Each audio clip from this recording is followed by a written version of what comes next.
Henceforth, my brother and his wife declared, "We'll manage the household independently, so find another place to live." My mother, aligning herself with their decision, treated me as an impediment. Do they comprehend who has been footing the bills for the house? I never anticipated such disrespect. In the recesses of my mind, I resolved to take certain actions. I go by the name Carrie, a 30-year-old woman. Currently, I reside in my parents' home. After returning from college, initially, I ventured into the corporate world to forge my path. But the challenges overwhelmed me, prompting my return home. While initially navigating unemployment, I explored work-from-home opportunities. Armed with a scientific background, I embarked on a freelance engineering career, commencing with modest projects. The income was meager, yet the experience of working independently was profoundly meaningful. In stark contrast to conventional employment, I could generate ample income without excessive social interaction. As my confidence grew, so did my workload and earnings. Within a year, my income rivaled that of a regular corporate employee. However, the predicament lay in my parents' understanding, especially my mother's reluctance to embrace my work-from-home lifestyle. My father grasped my explanation, but my mother, rooted in traditional beliefs, harbored apprehensions about what she couldn't fathom. Despite my earnest attempts to elucidate, my mother persisted with questions like, "How long do you plan on staying home?" and insinuations about the legitimacy of my online work. Despite presenting evidence of client emails and salary statements, my mother remained unconvinced. She suspected it to be some shady business or involvement in a dubious religion. Despite the consistent payments and the legitimacy of my job, despite my detailed explanations, my mother remained steadfast in her skepticism. She continually expressed concerns about the possibility of relying on unemployment benefits, emphasizing their impermanence. Although I had contemplated living independently, my savings were not yet sufficient.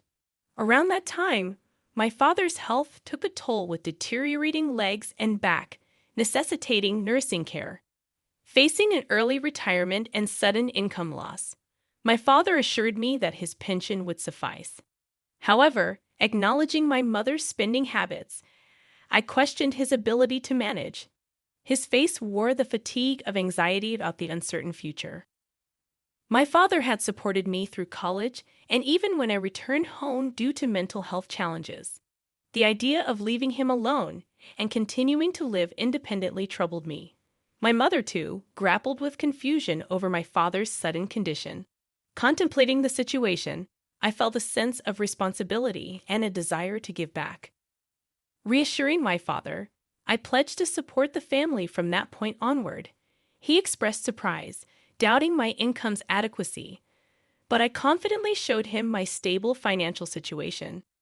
Grasping the reality, my father, who had always understood my circumstances, was taken aback by my newfound stability.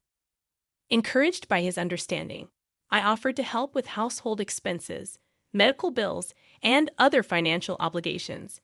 Each month, I transferred a certain amount to my father's bank account, shouldering a significant part of the financial burden. As my mother had been using my father's credit card, I created a new main card and provided her with a supplementary card. My father, mindful of saving money, urged my mother to follow suit. In response, my mother questioned whether I should be asked to leave the house. I pointed out my financial contributions and emphasized that it would be more challenging without my support. Skeptical, my mother remained unconvinced and suspicious of my assistance. It took my father's persuasion to finally gain her agreement, allowing me to continue living with them. Continuing my work and household responsibilities, I found my mother increasingly taking my assistance for granted. Her strictness intensified with constant remarks about the speed of my chores. "Can't you finish your chores faster?" she would complain. I explained the challenge of multitasking while working, but she dismissed my concerns. The strain on my relationship with her became apparent, and it seemed irreparable. In contrast, my father, understanding my efforts, provided much-needed support. Despite this strained dynamic, we persevered in this manner for a year. After a year, my father's health took a sudden downturn, requiring hospitalization. Visiting him daily, I shared moments of concern and reassurance.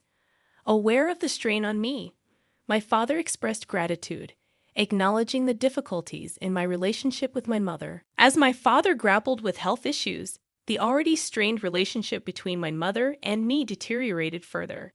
Despite feeling suffocated at times, I remained committed to supporting my family. Recollections of my mother's past efforts, especially during my student days, kept me steadfast in this commitment. However, a significant shift occurred when my mother welcomed my brother Kevin and his wife Mary. Their unexpected arrival brought an abrupt change to my living situation. My brother explained their decision, stating they would be living in the house from now on to ease the burden on me. I was taken aback, and my mother seemed to avoid eye contact. While my brother and his wife claimed their intention was to support me, a hidden meaning lingered in their words.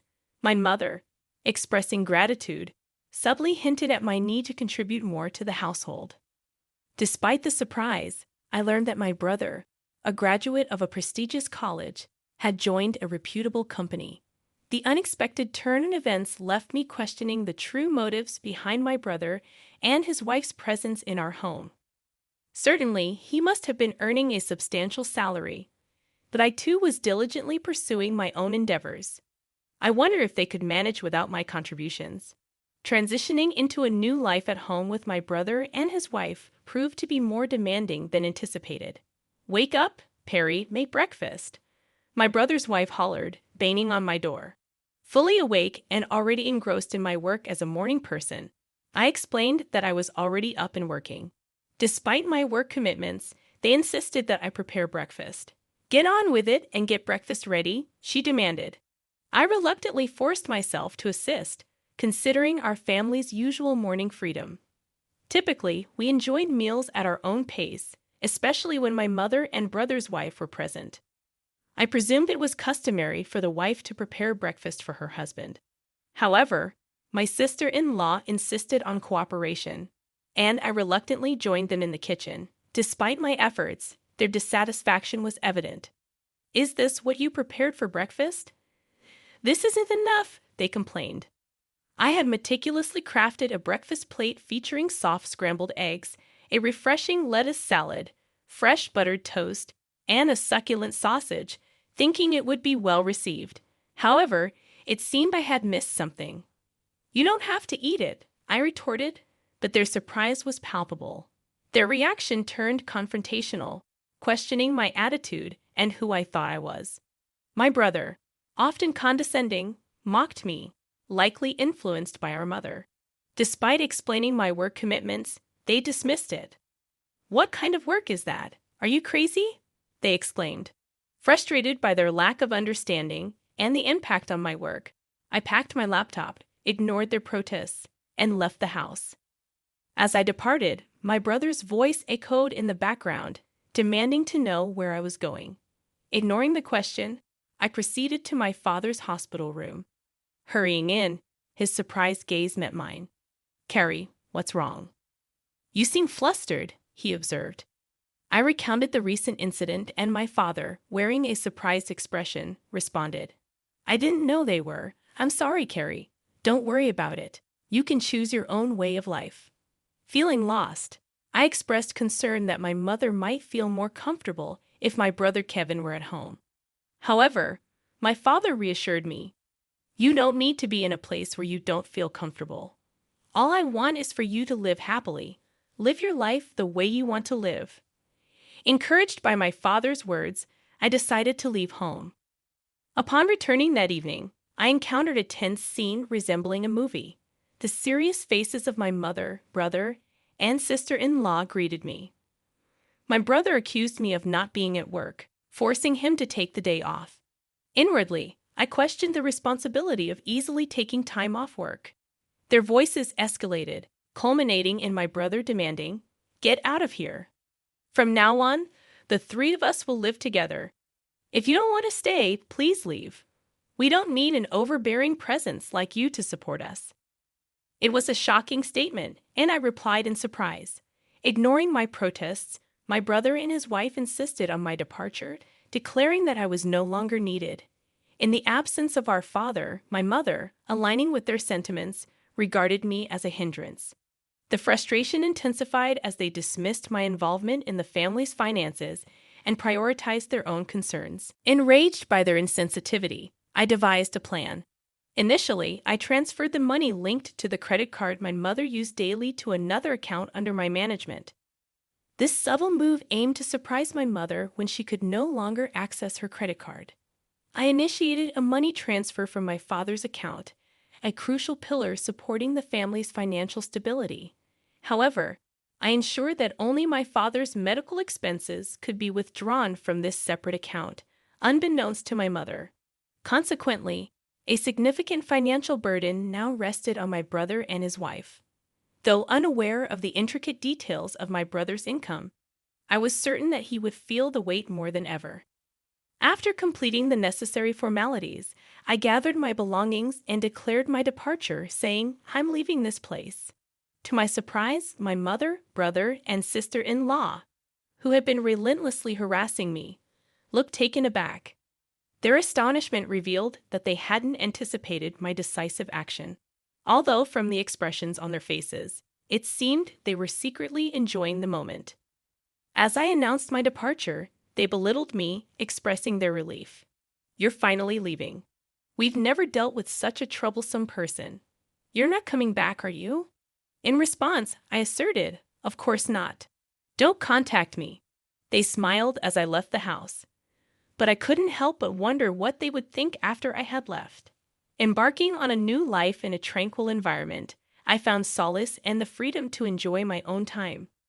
Refreshed and focused, I immersed myself in my work.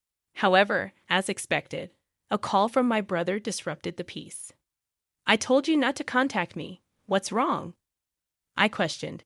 His voice conveyed surprise and urgency as he inquired about my involvement in the family's financial transactions. Confirming my role, I reminded him that I had mentioned my work several times, but neither he nor our mother had believed me. Expressing confusion, he admitted, "Well, Mom said a lot of things, and I was a little confused." Refusing to acknowledge that it wasn't my fault, he revealed a financial predicament. With my absence, they struggled to manage expenses, and my mother's spending had exacerbated the situation. Though sympathetic, I asserted, "I was able to support you in many ways because I was at home. I'm not there anymore, so you have to handle it, Carrie." I found myself in an unexpected situation when my brother urgently requested assistance in transferring money to his bank account. Perplexed, I asked if he was joking, given that he worked for a sizable company. However, to my surprise, my brother confessed that he had been fired from his job due to a significant mistake. His revelation left me speechless, and I realized that he might have returned to our parents' house assuming there was enough money available. Perhaps he relied on the notion of a stable pension following our father's retirement. Wanting to enlighten my brother about my financial contributions to the household, I found amusement in the thought of his astonishment upon learning the truth. His wife and my mother joined the plea for financial aid, claiming they were on the verge of running out of savings. My mother even revealed that my father refused to contribute to household finances any longer. In response, I firmly declared that I had supported them enough, urging them to work hard and support themselves. I severed communication, emphasizing my decision to distance myself from their financial struggles. My father, recognizing the strain in his relationship with my mother, consulted a lawyer and opted for a quieter life in a different place. While I continued to visit my father daily, a friend shared my brother's recent struggles. He had moved into a modest apartment, leading a frugal life. My mother, once a homemaker, faced challenges in her sudden job, while my brother found it difficult to adapt to the opinions of his cyber colleagues. Despite his wife's efforts, she succumbed to the pressure and departed, leaving my brother and mother to navigate their challenges together. Concerns lingered for my mother, who maintained her habit of overspending, accumulating debts. However, I recognized my limitations in offering assistance. Focused on my own endeavors, I worked diligently in a comfortable living space, gradually accessing more resources. Contemplating new ventures, I aimed to spend quality time with my cheerful father, appreciating every moment with him.